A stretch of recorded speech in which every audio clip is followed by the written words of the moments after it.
Hare Krishna. So here we are in verse 5, and I want to tell you that this is probably the most complicated, difficult part of the Brahma-Samhita, trying to understand this whole complex cosmology of Goloka, Svetadweep, Vaikunta, material universe, Viraj, all of it. What I want to tell you is, if you get it, great. If you don't get it, don't worry about it.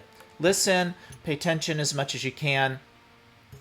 It's going to pass, and we're going to get into more beautiful hymns of Brahma very soon. But we want to still go through the details and see how much of it we can understand, so we can get a lay of the land. We can get a landscape of Brahma and his prayers to Krishna on the lotus flower. Okay, so try your best, and don't worry if you can't understand it all. Okay, Hare Krishna. Good luck. Hare Krishna, dear friends, here we are, verse 5-4, and it starts off pretty simply. Tat Kinjalkam, the petals of that lotus. Again, we're talking about Gokula, Goloka, the spiritual realm, which is 1,000-petal lotus. Tad Amshanam, of his fragmental portions, means portions, little fragments of Krishna.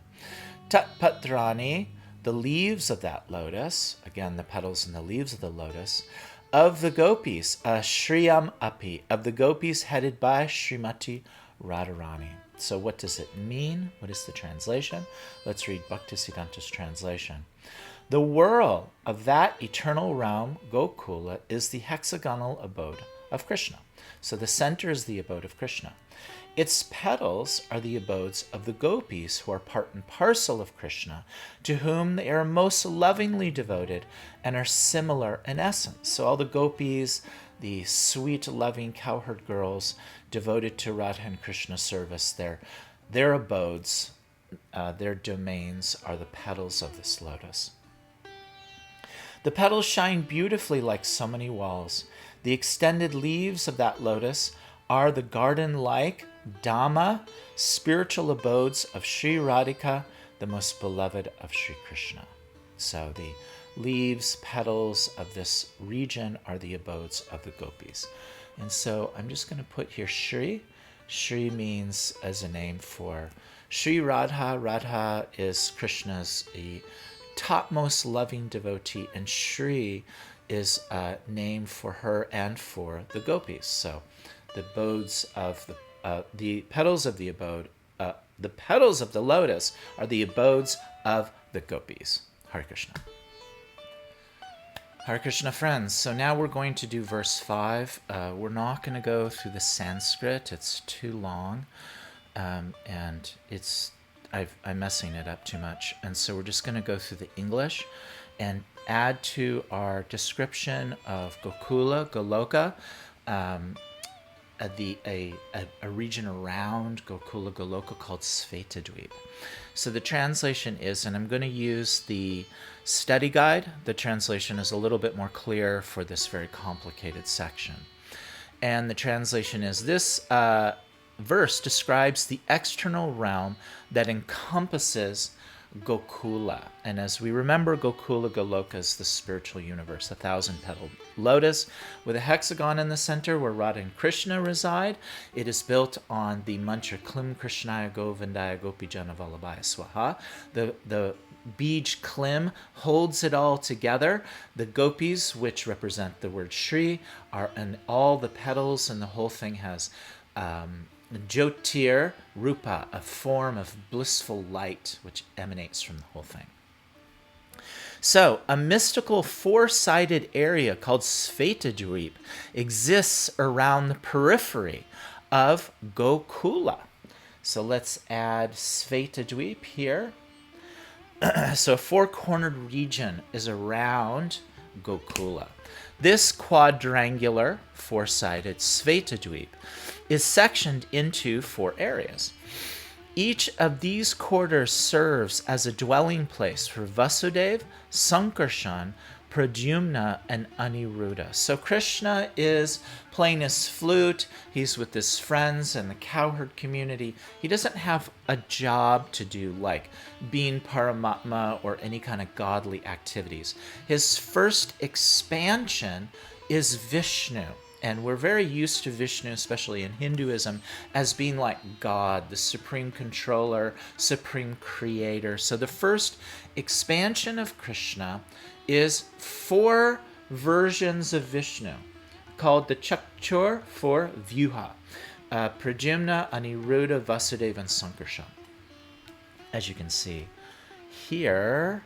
And the one to pay attention to is Sankarshan, because Sankarshan will be who is going to create and engage in the material universe. These 4 separate residences are encompassed by human necessity, which are fourfold: piety, wealth, passion, and liberation. So within these 4 residences, these 4 corners, are the Purusharthas, and the Purusharthas are human needs: wealth, passion, piety, and liberation. And within them are also the 4 Vedas: Rig, Sama, Yajur, and Atharva. And we know that the Vedic teachings originated from the Vedas and have been expanded out into Samhitas and Upanishads and so many different books. And so here I've put the 4 Vedas: Sama, Yajur, Atharva, and Rig. Rig is the oldest Veda. These Vedas deal with sacred mantras and are the basis for achieving the 4 human necessities. So the Vedas and the necessities go together. That's how you achieve them. 10 tridents are established in the 10 directions, including the highest point, zenith, and the lowest point, nadir. And the 8 cardinal directions are embellished with 8 renowned jewels. And so let's find the 10 spears. So there's 10 spears going in 10 different directions. Bhaktisiddhanda will talk a little bit about these spears in the purport. And then also around within the spears are 8 gems. Here. The 8 renowned jewels: Mahapadma, Padma, Shankha, Makara, Kachapa, Mukunda, Kunda, and Nila. Guardians in the form of sacred chants protect the 10 directions. Surrounding it, all are figures radiating hues of blue, yellow, red, and white, and extraordinary forces named Vimala and so on that shine brightly on all sides. So there's hues that shine around this whole region, and I couldn't really figure that one out, so I'm just going to put a color, like a border like this. Okay, so this is where we're at now. So there's Gokula, Goloka, Krishna in the center, a hexagon built with Klim Krishnaya Govindaya Gopijana Vallabhaya Swaha. In the center of it is Klim. The gopis reside in all the petals of Goloka Gokula. There is a 4-regioned area called Svetadweep, or the White Island. This is the first manifestation of Vishnu, Sankarshan, Pradyumna, Aniruddha, and Vasudeva. The 4 Purusharthas are there: wealth, passion, liberation, and piety. And the 4 Vedas are there: Sama, Yajur, Atharva, and Rig. There's these beautiful diamonds and jewels there, and they're being protected by mantras, and then there's these beautiful protective hues that surround the whole region. And so this is Gokula, Goloka, with Svetadweep all around. Hare Krishna. Okay, so let's go through some of this purport. We're going to kind of whip through it because it's really complicated, but I don't want to spend too much time in this area. Again, Gokula is the terrestrial manifestation of Goloka. So there's Goloka and Gokula, and yes, they're the same. But when you're referring to the local version, the earthly version, we say Gokula. And so within Gokula are the sacred places like the Yamuna River, Govardhan Hill, Radha Kund, And those are all within the Braj Mandala. And Braj Mandala is Vrindavan and the 12 forests of Vrindavan. It's complicated, but it'll become clear as time progresses. And so now when we talk about the 10 tridents surrounding Gokula, these are to deflect anyone who's trying to enter Gokula Goloka who's not a loving devotee of Krishna. So if you have yoga siddhis, yoga powers, and you're trying to enter without bhakti, the tridents are there to stop you. Because only those with pure love for Krishna enter into Goloka. Also, if you are mixed with devotion and this idea of godliness or majesty, then as you're trying to enter Gokula, you will kind of stop and be part of Svetadweep, where Vishnu exists. So it's Krishna, but in a majestic form, a Vishnu-like godly form there. So the external border is Vaikuntha. As you enter closer into Goloka, you're getting more into Vishnu's abodes, Sankarshan, Pradyumna, Aniruddha, and Vasudev. If you're a yogi trying to enter without bhakti, the swords are going to stop you, and only those with pure love for Krishna get to enter into the heart of Gokula Goloka.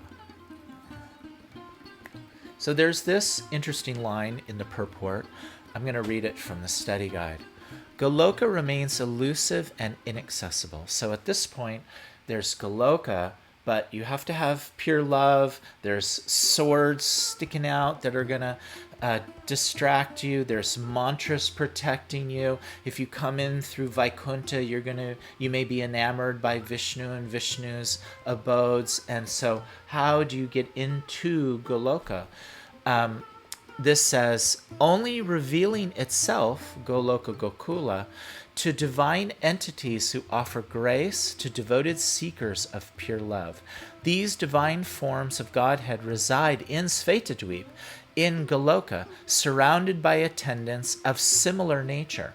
This is why Vrindavan Das Thakur says the village of Navadweep in Bengal, India, is considered a manifestation of Svetadweep, where the eternal pastimes of Gokula exist in the form of Chaitanya Leela. And then see the biography of Chaitanya Mahaprabhu. So what in the world does that mean? And you can see I have here this little form of Chaitanya. So Krishna appears as Chaitanya 500 years ago, a hidden form of Krishna whose only purpose is to give love of Krishna through chanting of the holy names. Hare Krishna, Krishna Krishna, Hare Hare. Hare Rama, Rama Rama, Hare Hare. So this is a form of Krishna, but this form of Krishna does not engage in Vrindavan Leela, doesn't play the flute, doesn't interact with the gopis, and doesn't play on Govardhan Hill and all these things. But it is Krishna. It's not Vishnu. It doesn't have majestic jobs and things like Vishnu does in the Vaikuntha region. So Svetadweep is the home of Krishna that has these manifestations like Chaitanya and such, whose job is to engage people into coming back to Goloka and engage in Goloka Leela by hearing and chanting, but is not actually engaging in directly Goloka pastimes like gopis and cowherd men and cows and such. I hope that makes sense. So that's why in Navadweep, where Chaitanya was born, is sometimes called Svetadweep. And that's because that's the region right outside of Goloka where Krishna's form of Chaitanya exists. So Svetadweep and Goloka are the same, just different pastimes. So if you feel entirely lost and you were just like, I don't know what's going on, don't worry about it. Let's sum up what Svetadweep is with these 2 lines here from the purport that I'll read from the study guide. Therefore, the 2 terms Goloka and Svetadweep aren't separate. So that's external region and Goloka, they're not separate. Instead, they're two inseparable facets of the same spiritual domain, Goloka, each representing different aspects of Krishna's divine nature. Goloka is where Krishna experiences rasa pastimes. So Goloka is where Krishna engages in Vrindavan Leela, cowherd boys, gopis, all that kind of stuff. The gist of the whole matter is that Goloka, as Svetadweep, is eternally manifest because the pleasures of enjoyment of rasa could not be had in its entirety in the pastimes of Krishna in Vraj. So, all those sweet pastimes of Krishna that don't fit within Braj Leela, like Chaitanya, chanting Hare Krishna, doing kirtan, and all that stuff, that are still sweet, loving pastimes, are within Svetadweep. So it's just a little bit the outside border, but it's considered the same. I hope that clears it up. And if it doesn't, don't worry about it. This is a very technical section. It will get a whole lot easier when we get into the prayers. But, we got to get into it and just look at it and see if we can figure it out. And if we can't, it's not that big of a deal. Hare Krishna.